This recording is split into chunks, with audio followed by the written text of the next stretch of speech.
En el día de hoy, amigo oyente, vamos a observar lo que dice el capítulo 9 de Nehemías. Usted recordará que en el estudio del libro de Esdras dijimos que había varios grandes capítulos 9 en las Escrituras, y todos ellos tienen que ver con avivamientos.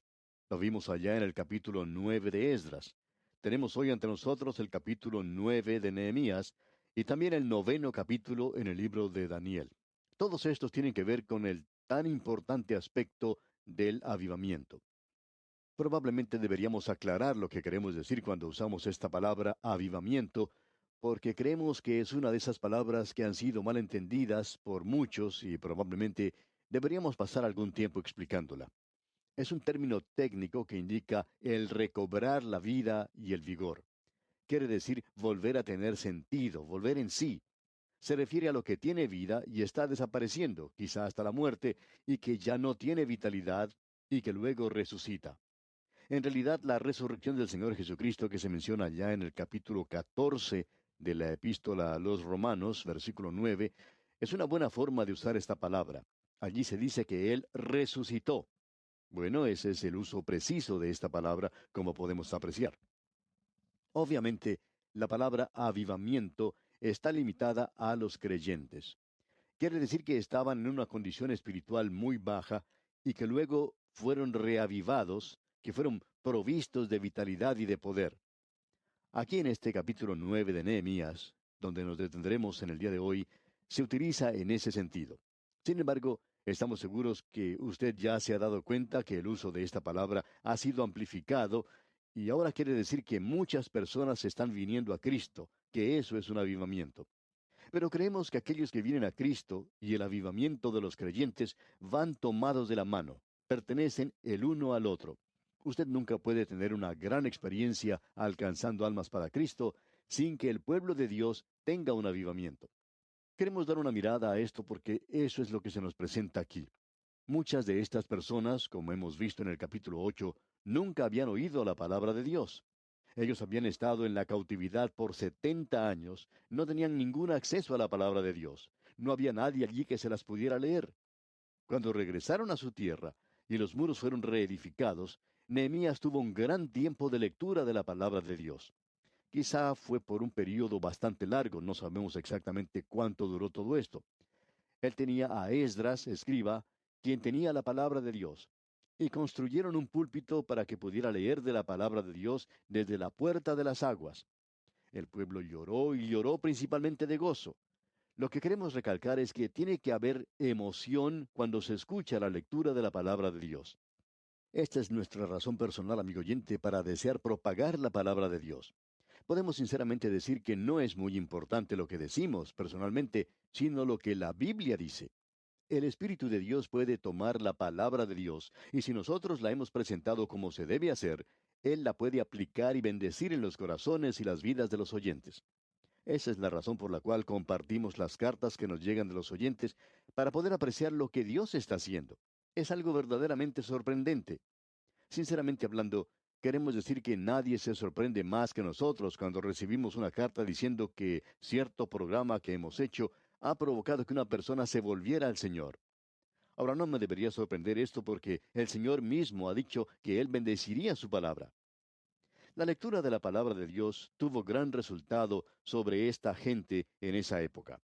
Los motivó a que realizaran ciertas cosas. Ellos reconocieron cuánto se habían apartado de Dios y cuán lejos estaban de sus mandamientos. Como hemos visto en el libro de Esdras, la palabra de Dios había tenido un resultado en la misma vida de este sacerdote y escriba. Le dio a él un gran interés en las cosas que se estaban realizando. No puede haber un avivamiento, amigo oyente, aparte de la palabra de Dios. Debemos reconocer y aceptar eso. Ya hemos mencionado anteriormente lo que dijo el gran evangelista Dwight L. Moody, que él pensó que el próximo avivamiento llegaría después de su existencia y que sería un avivamiento de la palabra de Dios. Y nos gustaría ver en el día de hoy a los evangelistas y predicadores que prestaran más atención a la palabra de Dios y no tanto a los métodos o a las cosas sentimentales y emocionales o a tratar de hacer las cosas más grandes que antes, porque esto no es necesariamente una indicación de avivamiento. Necesitamos reconocer, amigo oyente, que nosotros debemos regresar a la palabra de Dios. Ahora notemos lo que esto hizo por esta gente.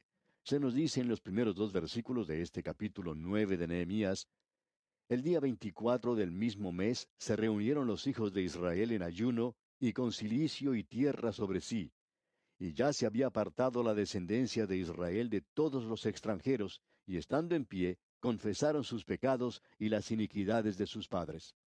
Note usted, ellos confesaron sus pecados principalmente y también aquellos de sus padres. Ahora el versículo 3 dice: y puestos de pie en su lugar, leyeron el libro de la ley de Jehová su Dios la cuarta parte del día, y la cuarta parte confesaron sus pecados y adoraron a Jehová su Dios. La lectura de la palabra de Dios los mueve a ellos a confesar sus pecados y también las iniquidades de sus padres. Amigo oyente, necesitamos reconocer en nuestro día si la actual generación, que ha sido bastante crítica de nuestra generación, y con mucha razón, que si ellos van a regresar a la palabra de Dios, no deben hacerlo con mucha crítica, que deben comenzar por confesar sus pecados de cómo hemos fracasado. Deben en primer lugar confesar sus propios pecados, tienen que reconocer eso. Usted y yo, amigo oyente, no estamos en una posición de confesar los pecados de otros hasta tanto hayamos confesado los nuestros. Y si usted piensa que no tiene ningún pecado, entonces, amigo oyente, usted necesita regresar a la Biblia, a la palabra de Dios. Podemos mirar lo que hizo esta gente. Una cuarta parte del día ellos leían la Biblia, y luego ellos hicieron algo más: la confesión de sus pecados. Y eso es exactamente lo que nos dice Juan. Usted no puede hacer descender a Dios a su propio nivel. Hay muchas personas que están tratando de hacer eso. Usted tampoco puede elevarse al nivel de Dios, donde podría decir que ha alcanzado un estado de perfección. Si usted lo hace así, se está engañando a sí mismo. Yo no digo eso de mí mismo, sino que Juan lo dice y el Espíritu Santo de Dios lo dice. Por tanto, usted no puede hacerlo descender a Él, ni tampoco puede usted elevarse al nivel de Dios. Si usted lee la palabra de Dios, podrá apreciar que es un pecador. Y cuando usted reconoce eso, ¿qué es lo que puede hacer? Bueno, si confesamos nuestros pecados, dice la Biblia, y si hacemos esto, entonces quiere decir que nos ponemos de acuerdo con Dios, que nos ponemos de acuerdo con la palabra de Dios. No tenemos que intentar racionalizar todo esto o tratar de presentar disculpas, sino que debemos llamar a las cosas que estamos haciendo o pensando o que hemos hecho por su propio nombre, es decir, pecado. Y cuando hacemos esto, amigo oyente, hemos confesado nuestros pecados. Y entonces Él es fiel y justo para perdonar nuestros pecados y limpiarnos de toda maldad. Usted recordará que allá en el aposento alto, el Señor Jesucristo lavó los pies de los discípulos. ¿Por qué? Porque eso es lo que está haciendo ahora mismo a la diestra del trono de Dios. Él está lavando los pies. Cuando usted y yo nos allegamos a Él con nuestra confesión, Él lava nuestros pies, y hasta nuestra propia mente necesita ser lavada algunas veces. Uno no puede andar por las calles del día de hoy sin que nuestra mente se ensucie, sus ojos, sus oídos y hasta nuestros pies se ensucian al andar por nuestras calles. Ahora vamos a Él en confesión. Él le dijo a Simón Pedro: si no te lavare, no tendrás parte conmigo. Hay muchas personas en nuestros días que están tratando de servir a Dios, que no han andado a la luz de la palabra de Dios. Pero si andamos en luz como Él está en luz, esto no quiere decir cómo camina uno, sino dónde camina. Cuando usted anda en la luz de la palabra de Dios, usted va a poder ver que no puede alcanzar por sí mismo la gloria de Dios. Y cuando usted se dé cuenta de eso, amigo oyente, entonces puede llegar a Él en confesión. Y si usted no lo hace, Él dice: si no te lavare, no tendrás parte conmigo. Eso quiere decir que usted no puede tener comunión con Él. Por tanto, esta gente mencionada aquí en Nehemías pasó una cuarta parte del día leyendo la Biblia, y luego pasaron una cuarta parte del día confesando. Cuando nosotros estábamos estudiando la epístola a los romanos, no recordamos exactamente cuál capítulo, pero en cierto momento recibimos cartas, quizá una docena de ellas, de personas que estaban confesando sus faltas con nosotros. Pero nadie tiene que confesarse conmigo, amigo oyente. Ellos confesaron que habían estado hablando mal, y uno de ellos hasta dijo que nos estaba odiando. Ahora esta persona necesitaba escribir sobre esto. Pensamos que debería ir a las personas con las cuales habló y arreglar las cosas con ellos. Pero como quiera que sea, aparentemente la palabra de Dios estaba teniendo cierto efecto en la vida de estas personas. Y si le afecta a usted, amigo oyente, le provocará el ir a Dios en confesión. Eso es precisamente lo que esta gente aquí está haciendo. Amigo oyente, este es el camino a un avivamiento. No hay ningún otro camino. Este es el camino. Cuando se nos habla de la confesión de nuestros pecados, creemos que es algo que debe hacerse en privado. Pensamos que ellos lograron arreglar las cosas que andaban mal. Usted recordará que Simón Pedro, en el día de Pentecostés, no motivó un avivamiento levantándose y confesando cómo había negado al Señor Jesucristo. Eso fue algo que tuvo lugar en privado. Lucas y Pablo nos cuentan que el Señor apareció a Simón Pedro cuando éste estaba solo. ¿Sabe por qué? Porque ese asunto de la negación de Pedro tenía que ser arreglado, pero era algo privado. Usted no tiene que darse un baño en público, por lo menos esperamos que no lo haga. Casi lo hacen en nuestros días en la televisión y pensamos que no deberían hacerlo. Quizá están tratando de vender cierta clase de jabón y parece que es un poco mejor, que lo limpia más a uno. Y eso es lo principal de un baño. Tenemos pues que confesarnos privadamente con el Señor. Simón Pedro confesó privadamente y estamos seguros que él arregló las cosas con el Señor. Pero en el día de Pentecostés él no está haciendo ninguna confesión. Permítanos decir una vez más que lo importante es que debemos hacer la confesión de nuestros pecados privadamente. Cuando uno escucha referencias a una confesión pública de los pecados, eso simplemente provoca una ola de histeria. Eso no es avivamiento. Ciertamente no ha traído avivamiento en nuestro día. Necesitamos reconocer que no podemos desasociarnos de los demás. Vemos aquí que Nehemías está diciendo que ellos se levantaron y que ellos confesaron diciendo, nosotros hemos pecado. Eso es lo necesario que tenemos que notar aquí, la clase de confesión que hicieron. El avivamiento, por tanto, puede y debe comenzar como un asunto personal. Mucha gente ha estado pensando que Finney estaba a las orillas, por así decirlo, del fanatismo.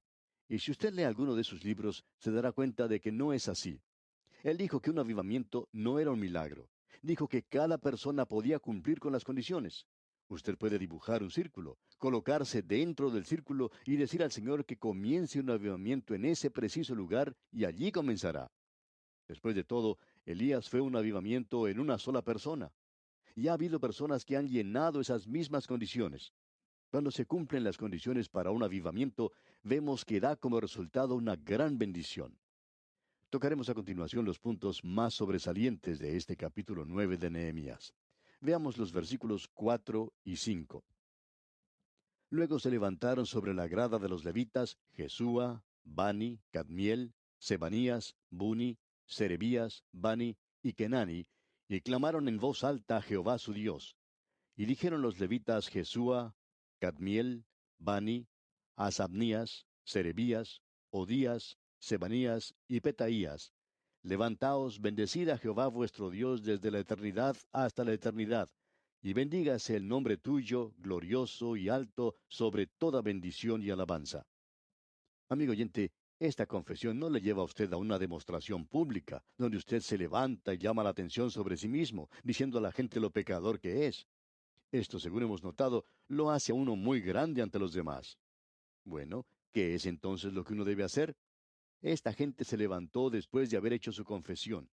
La palabra de Dios fue leída, ellos hicieron su confesión y se levantaron, note usted, para alabar y bendecir a Dios.